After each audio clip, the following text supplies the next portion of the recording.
I have returned with more Cyberpunk news and updates for you all. Check out today's headline right here. It says Cyberpunk Update 1.6 is coming sooner than expected. CD Projekt RED reveals new details about their 2022 plans for Cyberpunk 2077. And yes, it looks like they actually do have plans in 2022. Now, we do know that we're going to be getting an expansion in 2023, but a lot of people have been assuming that we would be getting update 1.6 alongside this expansion in 2023. Well, that does not appear to be the case. It looks like update 1.6 will be landing sooner than we thought. We're going to talk about that. Plus, we're going to be talking about a bunch of other things recently mentioned by CD Projekt RED, so we'll dive into that as well. But I found out about something really cool, so check this out. I found something that is cheaper than grocery shopping and more convenient, and guess what? It's also healthier, and the food is absolutely delicious. That something is HelloFresh. I've been loving HelloFresh for the past few months,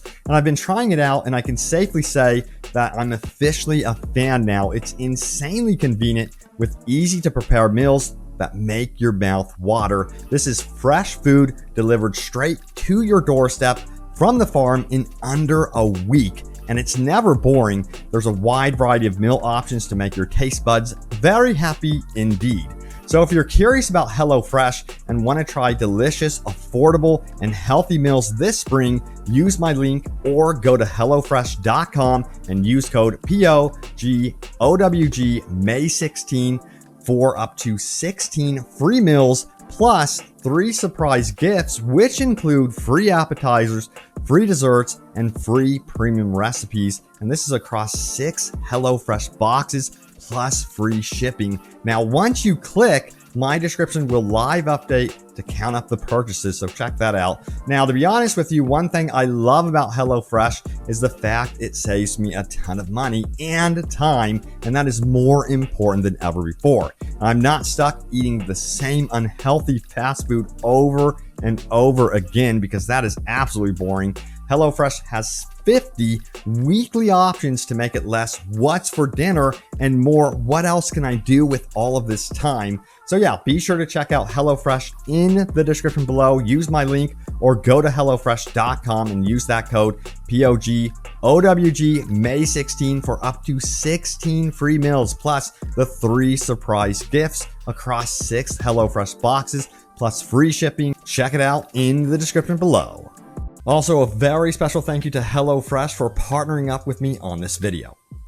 All right, so back to that headline right here. This is really important stuff straight from CD Projekt RED. Let's talk about it, because I know a lot of you guys are wondering, when is update 1.6, Robbie? What is going on? So take a look at what CD Projekt RED had to say officially about this right here. They go on to say this: we're fully committed to the Cyberpunk franchise and intend to develop it further. Moving on to slide 5, as mentioned, we've recently released a new set of improvements for Cyberpunk, and we are also working on the next update, 1.6, which will be out in the coming months. Afterwards, support for Cyberpunk will continue, but our focus will gradually shift to new exciting endeavors in both Cyberpunk and the Witcher franchises. And of course, you got to remember, one of those new endeavors is going to be the big expansion, but it seems like we're going to be getting update 1.6 ahead, of course, of that big expansion coming up here in 2023. So it looks like to me, update 1.6 would be dropping sometime in 2022. How soon? That's going to be the question, but we have some interesting indicators here on what to expect. Of course, CD Projekt RED is up to something in the back end of Cyberpunk 2077. As you can see, 4 days ago, they updated the dev branch, the internal dev area of Cyberpunk, indicating they are testing out something. Once they start updating it in this manner, it usually takes a month to 2 months to get an update for Cyberpunk 2077, unless this is some sort of quick update that we will be getting in terms of free DLC first before update 1.6. But again, that's speculation. We'll have to wait and see what happens here. But officially, what we do know is that yes, we're getting update 1.6. It looks like in 2022, which I'm really curious with what they do with that, because every time they update the game, it's pretty impressive. What they did with update 1.5 still really impresses me. Now, let's keep going and see what else they have to say about, of course, CD Projekt RED as a whole and what they're doing internally to really improve the development process. This gives me a lot of hope for things like the expansion, of course, and when we talk about the new Witcher game and even Cyberpunk 2. Check this out right here. It says, last but not least, we continue to focus on the needs of our team members. In 2021, we retained the voluntary remote work model and undertook many activities to improve the well-being and working conditions for the team. We also established RTRs, or Red Team Representatives, which are an advisory body to the board, consisting of team members elected in a popular vote. Finally, we rolled out whistleblowing procedures and enhanced our internal communication in terms of personal and professional development. We provided coaching webinars, and we're constantly expanding our training portfolio. It sounded like they had problems with this in the past with certain members that were actually bullying other team members, and they've kind of cleared that up. At least that's what they're hoping to do. But this was the most noteworthy thing out of all of it. It says, on top of that, as we're competing for talent globally, in 2021, our team members received significant pay increases by 23% on average. In 2022, we're planning to continue this trend. This is excellent news to hear. I love that we're seeing this kind of trend where publishers and game developers are respecting their talent. In fact, this happened recently with Elden Ring publisher Bandai Namco, who raised all employee salaries in Japan. It was pretty good pay increase as well, and people deserve to be paid what they're worth, especially with how competitive it is in the gaming industry. Pay them what they're worth, especially if they're bringing us really, really good content, of course. Now, there's some interesting things going on with the development of technology and with Unreal Engine 5. We got to talk about this as well. Check it out right here. It says, one of the key aspects of the RED 2.0 transformation is a much stronger focus on technology. Let's have a look at slide 7. It says, signing a strategic long-term partnership with Epic Games enables them to use Unreal Engine 5 to develop future CD Projekt RED games. This move will allow us to concentrate more on creative direction and areas outside of of engine development. That's very interesting. Sounds like they want to go even beyond video games. I am so curious about that. Now, they say this, at the same time, it'll provide us with a solid long-term foundation to build and expand open world, story-driven games. That right there, that sentence gives me a lot of hope, because they don't go on to say open world multiplayer games. They want to focus in on open world, story-driven games, which gets me super excited. Now, they say this, as a result, we expect the development of our future games to become more efficient, predictable, and stable, because they've had problems with that, of course.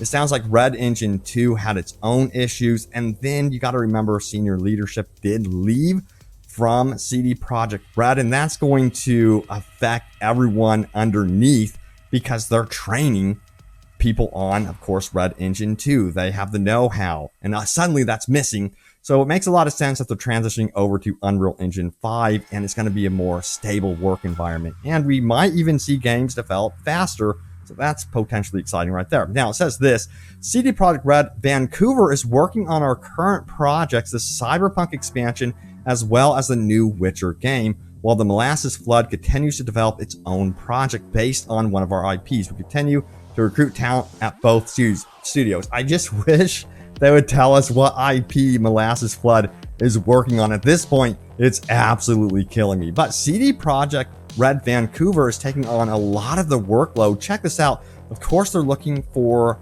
some job positions on the website specifically for CD Projekt RED Vancouver. This one has me mostly curious. The camera programmer, This is a third-person perspective programmer for some sort of camera technology, but it says it's for Cyberpunk 2077 and the Witcher series. So maybe, just maybe, again, we would be seeing an official third-person camera option coming to Cyberpunk 2077. Now, also what's lingering here, I guess you would say, within the job listings is something that they really don't talk about much yet, is multiplayer programmer. It seems like it's kind of in the background, and they're going to be taking their time to build some sort of multiplayer elements for their games. And I do think it's smart that they would absolutely take their time, but it seems like they're going with their partnership Epic Games to really pursue multiplayer, from what it sounds like. Now, let's keep going, shall we? It says this right here. We also run conceptual and research work for future unannounced projects. Curious.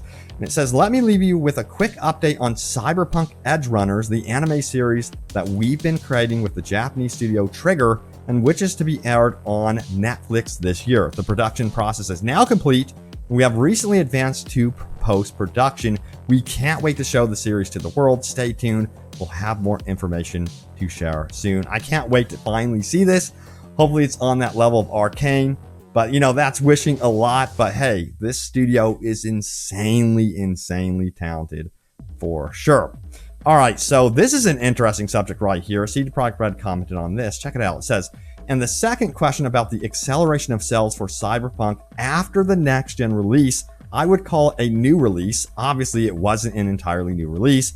We've prepared for the version for owners of next-gen consoles who so far had hesitated to buy a game released first and foremost for the old generation, but now they have the opportunity to do so. With the second, third, and fourth quarter be equivalent to the release window? Probably not. Obviously, sales continue, but I say that it's proportional, to the number of users on PCs, old gens and next gens, PlayStation and Xbox. So I'd say it's a natural trend that we should be expecting after adding the two next-gen platforms to the family. The second part of the question was whether we believe Edge Runners would also support sales. The answer is yes. We hope it will make the Cyberpunk universe more popular, more reachable. We hope this would entice new customers who watch the anime series to play video games set in the same universe. But I'd say right now it's hard to estimate what impact this anime will have. We are definitely looking at a positive extension to Cyberpunk universe awareness. And, you know, to me, their strategy is very interesting in 2022. We're going to be getting update 1.6, which I would assume would also include free DLC. We're going to be getting Edge Runners to keep people talking about Cyberpunk 2077. And if it's really good, I do believe that would grow the audience. We have seen that effect the Witcher TV series has had on the Witcher games, that more sales are coming from the Witcher TV series to the game. So maybe that will translate to sales for them for the game if Edge Runners is actually successful. All right. So this is an interesting subject as well. So they were developing their own multiplayer engine based around Red Engine 2, which they did say they abandoned officially. And now they're working with Epic Games to develop something multiplayer for their games.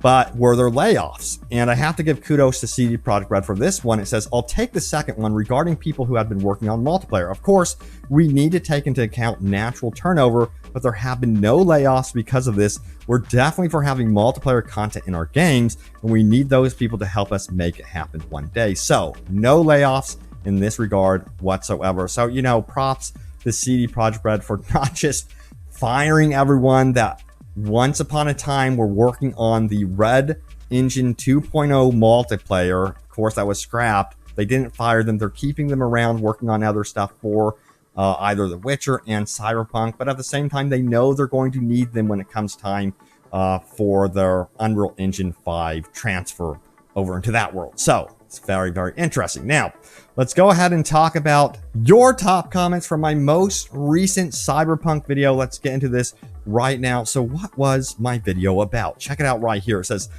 finally, something new is actually happening with the game, new Battle Royale game. And yeah, there is a brand new Cyberpunk themed Battle Royale game, coming from a famous director, Neil Blomkamp. You guys may know him. He, of course, worked on the Anthem short and then District 9, but it looks really interesting. It's called Off the Grid, and this apparently is in-game assets right here. And let's see what you guys had to say about my most recent video, shall we? Let's scroll on down to the comments. We have Nathan, who says, I really hope Cyberpunk gets their ball rolling. I still have a lot of respect for CD Projekt RED.